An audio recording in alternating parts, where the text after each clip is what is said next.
Hello guys, welcome to my YouTube channel. বন্ধুরা, আজ আমরা উচ্চ মাধ্যমিকের বাংলা একটি নমুনা প্রশ্নপত্র আলোচনা করব। দেখো, বাংলা নমুনা প্রশ্নপত্র, পূর্ণমান 80, সময় 3 ঘন্টা 15 মিনিট। একের দাগে দেখো, সঠিক বিকল্পটি নির্বাচন করো। 1 × 18 = 18।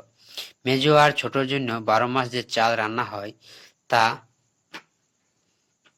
কোনটা হবে? দেখো, তো এটা হবে আমাদের মেজো ও সেজোর জন্য যে চাল রান্না করা হয় তা হলো পদ্ম জালি।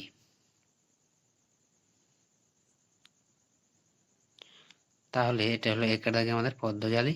এবার দেখো, দুয়ে দেখো, মৃত্যুঞ্জয় বাড়িতে থাকে। মৃত্যুঞ্জয় বাড়িতে থাকে 10 জন, 5 জন, 7 জন, 9 জন লোক।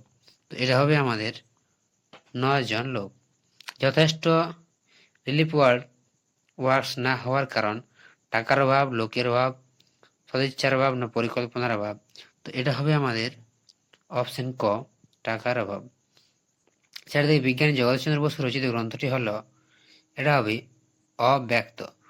বড় বউ ভাবতে চেষ্টা করে, তখন এটা হবে অপশন গ, ছয়ে ছয়, এই জগৎ স্বপ্ন, স্বপ্ন নয়।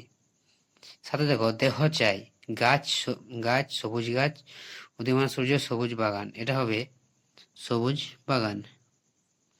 8, সে নামলো। সে নামলো বলতে এখানকার কথা বোঝানো হয়েছে। তো এটা হবে আমাদের অপশন ঘ, ধোঁয়ার বঙ্কিম নিঃশ্বাস ঘুরে ফিরে আসে। এটা হবে অপশন ঘ, এটা হয়ে যাবে আমাদের অপশন গ, শীতের দুঃস্বপ্নের মতো। 10, তার নাকি দারুণ বক্স অফিস। তো এখানে কার কথা বলা হয়েছে? এটা হবে অপশন ক। 11 থেকে শাহজাহান নাটকটির রচয়িতা কে? তো এটা হবে অপশন খ। কেন্দ্রীয় স্বরধ্বনির দৃষ্টান্ত হলো অ, এটা হবে আমাদের অপশন ক, অ। ব্যাবিলন বিখ্যাত ছিল যে কারণে, তা হলো অপশন ঘ, শূন্য উদ্যান। প্রথম দেওয়া আছে একটা, বলি কান্দারি গুরু নানককে বলেছিলেন নিষ্ঠুর কাফের ভগবান। এটা বলেছিলেন কাফের বলেছিলেন। তুমি নির্মল করো মঙ্গল করে, গানটি রচয়িতা কে? দেখো, এটা হবে অপশন খ। মনে আঘাত পেলে মৃত্যুঞ্জয়ের বমি হয়, ঘুম পায়, রাগ পায়, শরীরে তার প্রতিক্রিয়া কি? এটা হবে অপশন ঘ, প্রতিক্রিয়া হয়। ভারতীয় ফুটবলের ইতিহাসে চিরস্মরণীয় ব্যক্তি হলেন অপশন ক, নগেন্দ্র প্রসাদ সর্বাধিকারী। 17 থেকে দেখো, ল ধ্বনি। ল ধ্বনিটি হবে কি? পার্শ্বিক ধ্বনি। এটা হবে অপশন খ। 18, ভিড় সরে সরে তাকে পদ দিল। কাকে? চৌকিদারকে, বুড়িকে? এটা হবে বুড়িকে, অপশন খ। এরপর দেখো, 2 এর দাগের প্রশ্ন, অনধিক 20টি শব্দে প্রশ্নগুলির উত্তর দাও। তাকে বড় উতলা করে, কাকে কি বড় উতলা করে, তা আলোচনা করো। এটা দেখো, এক শর্ট কোশ্চেন, 1 নাম্বারের কোশ্চেন। এখানে 12টি কোশ্চেন করতে হবে, প্রতিটির মান 1 করে।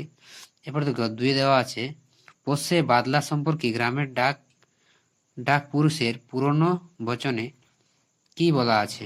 2, সুন্দর বাদামি হরিণ চিতা বাঘিনীর হাত থেকে বাঁচতে কোন কোন বনে ঘুরেছিল, তা লেখো। এরপর 4 থেকে দেখো,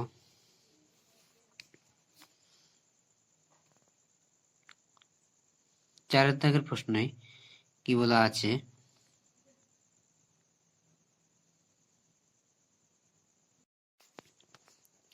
এবার 4 দাগের প্রশ্ন দেখো, ধোঁয়ার বঙ্কিম নিঃশ্বাস বলতে কি বোঝানো হয়েছে?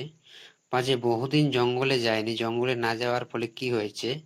এখন যদি না থাকি বলতে কার পাশে কখন না থাকার কথা বলা হয়েছে? 7, বিভাব নাটকে অমর গাঙ্গুলি কোন নাট্যদলের সঙ্গে যুক্ত ছিলেন?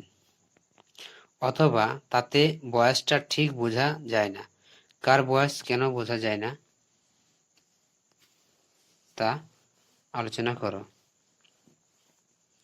এরপর 8 দাগের প্রশ্ন, নানা রঙের দিন এর চরিত্রলিপি বয়স সহ উল্লেখ করো, অথবা এই তো জীবনের সত্য, সত্য কালীনাথ, সত্যটি কি? এই তো জীবনের সত্য আছে। এরপর দেখো, আমি কৌতূহলী হয়ে উঠি, বক্তা কোন বিষয়ে কৌতূহলী হন, অথবা লিমা কি? 10 মুন্ডুমাল শব্দ কি? একটি উদাহরণ দাও। 11 খণ্ডধ্বনির অপর নাম কি? 12 উপসর্গ কাকে বলে? এরপর দেখো 3 দাগে, অনধিক 150টি শব্দে যে কোনো একটি প্রশ্নের উত্তর দাও। তো দেখো এখানে তোমাদের একটি প্রশ্নের জন্য 5 মার্ক, 5 গুণিত 1 সমান 5। দেখো, হঠাৎ বিকেলে এক অদ্ভুত দৃশ্য গেল। অদ্ভুত দৃশ্যটি কি ছিল? দৃশ্যটিকে অদ্ভুত বলার কারণটা কি তা আলোচনা করো। 2 তুমি কি বুঝবে সতীশ বাবু?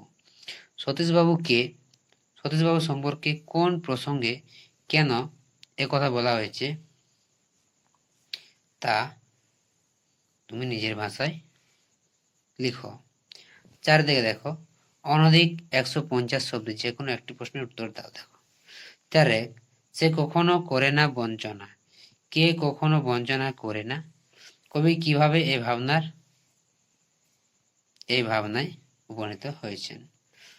4-2 এই ভোরের জন্য অপেক্ষা করছিল, কে অপেক্ষা করছিল, তার পরিণতি কি হয়েছিল? 5 অনধিক 150টি শব্দে যে কোনো একটি প্রশ্নের উত্তর দাও। এখানে 5 গুণ 1 সমান 5। আমাদের মনে হয় এর নাম হওয়া উচিত অভাব নাটক।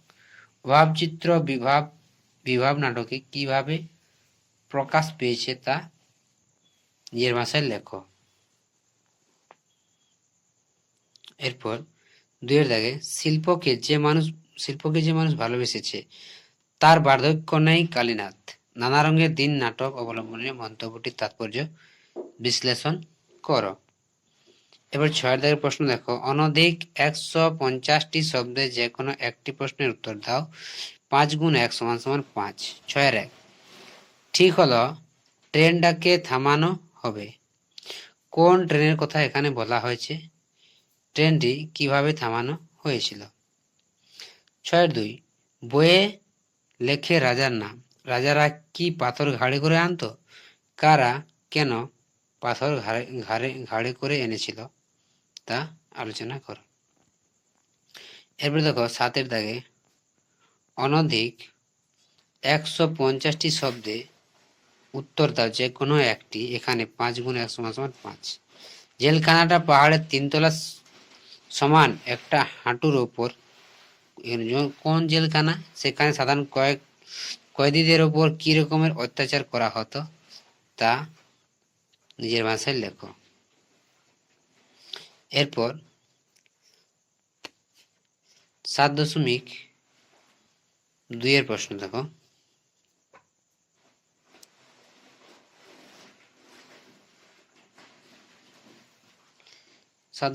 বলা হয়েছে, আরেক রকমের প্রথা আছে, এটা নানকার প্রথা। নানকার প্রজাদের অবস্থা কেমন ছিল? পরে তাদের অবস্থার কি পরিবর্তন হয়েছিল? এবার 8 দেখো, অনধিক 150 শব্দে যে কোনো একটি প্রশ্নের উত্তর দাও।